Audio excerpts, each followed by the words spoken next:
magluluto ngayon, walang iba kundi my friend, Ronnie Enriquez. Hi, Vlad! Alam mo, talagang matagal ko nang gustong mag-guest dito sa... Stoy! Tahimik eh, may natutulog eh. Ay, sorry. Hindi, sabi ko, talagang matagal ko nang gustong mag-guest dito sa bahay. Oo nga. Ako, pasensya ka na. Yung asawa ko kasi lasing kagabi, kaya kailangan quiet lang tayo dito sa quiet fire. Okay. Ang special recipe natin ngayon, di ba, yung sinasabi ko kanina, yung spicy fried chicken. Ang ginagamit ko dito sa special na recipe na ito ay walang iba kundi native na manok. Para mas malinamnam, di ba? Totoo, siya. Ito meron tayong native manok. So, pwede bang iabot mo sa akin yan? Yes, oo. Kakatayin natin. Sandali. Sinabi na. Ay!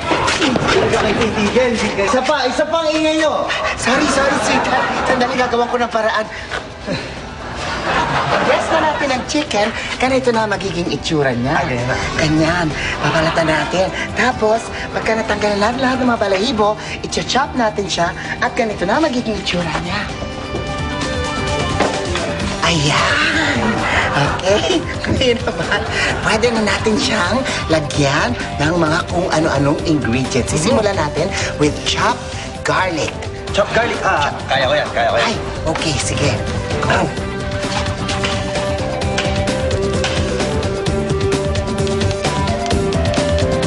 Hoy!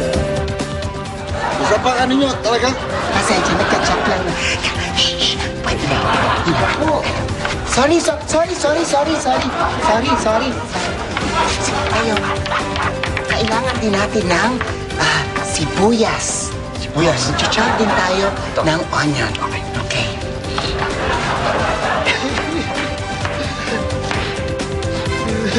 Kanya talaga ang sibuyas. Nakakaiyak. Pero alam mo ba, merong opposite ang sibuyas. Opposite sibuyas? Oo, may opposite ang sibuyas. Ang tawag sa kanya, sayubis. Ito ang sayubis, kabaliktaran ng sibuyas.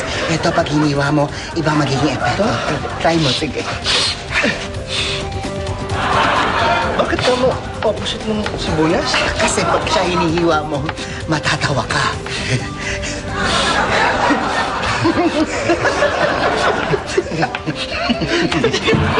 Sabi niyo? Putra,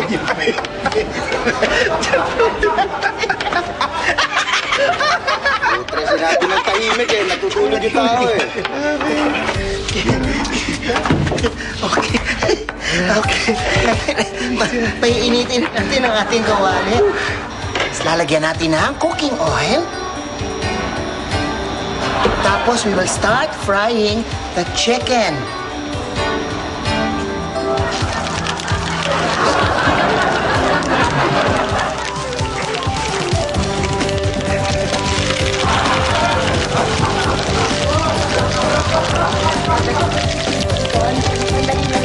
Sandali na lang.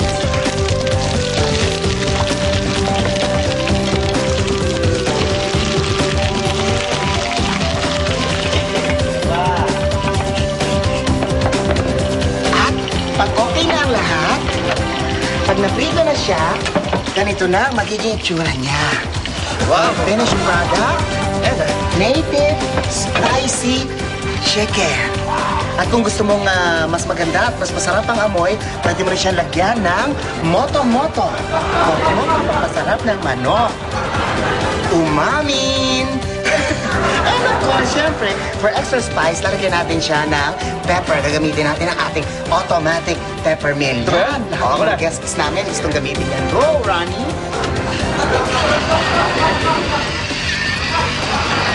Hindi talaga ako magtulog ang ingay niyo, sandali. Ano bang meron dito? Ba't ang ingay nyo? Sino yan? Si Ronnie, friend ko. Alam mo naman, gusto nila yung... Friend ka dyan. Tabi ko dyan. Ano nga ito? Kainin ko ito. Bango ah. What you like?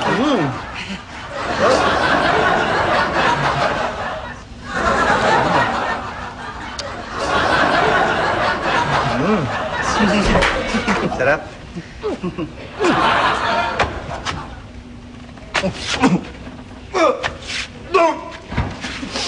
nangyari sa kanya?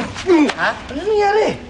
Di ba yung sa Ubis nilagyan natin? Sa Yubis, oh? Oo, yung sa Ubis ni totoong ingredient yan. Lason yan. Lason. Eh, sumusobra na itong lintik na to eh. Ha? Bakit ba hindi na lang ako pwedeng mag-ingay pagka nagsishow ako? Show ko to eh. Sobra ka na. Sobra ka na. Mag-iingay ako. Ha? Ano? Ano masasabi mo? Ha? Sige, mag-react ka. Sandali. Oy! Anong ginagawa mo? Ba't mo anong ginagawa mo? Bakit kinukuhita mo ako? Ha? Hindi pa naman ako patay, ah. Ah, ganun ba? Oo! Dali lang, ha?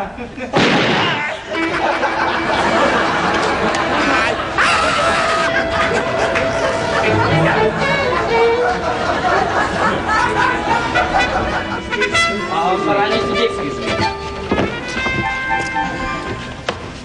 Sir. Bakit hindi complete ang drawing?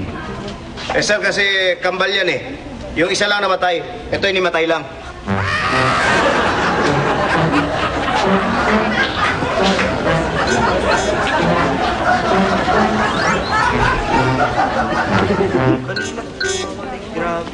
Oh, ano nangyari dito?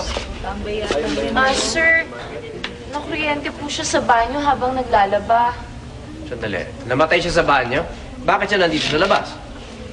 Eh, kasi sir, ayaw po gumuhit sa banyo ng chalk. Kaya nilabas ko na lang po siya dito.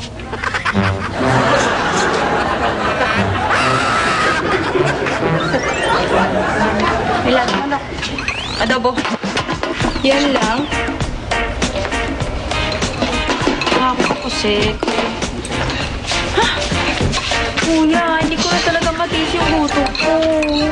Ito ba, hintayin na lang natin matapos itong lalaking kumakain sa aking kasama niya. Baka may matira dyan. Kainin na natin yun. Eh, paano kung wala? Di malilipasan naman tayo ng gutom. Eh, anong gusto mong gawin ko? Magnakaw? Good idea! Kaya ano ba hinihintay nyo? Gawin nyo na. Hindi naman kami marunong magdakaw eh. Saka, sino ka ba? Ako, si Demo Demonito. Ang demonyong nagde-demo kung paano gumawa ng masama. At maswerte kayo ngayon dahil specialty ko ang pagnanakaw. Tuturuan ko kayong magnakaw. Watch and learn.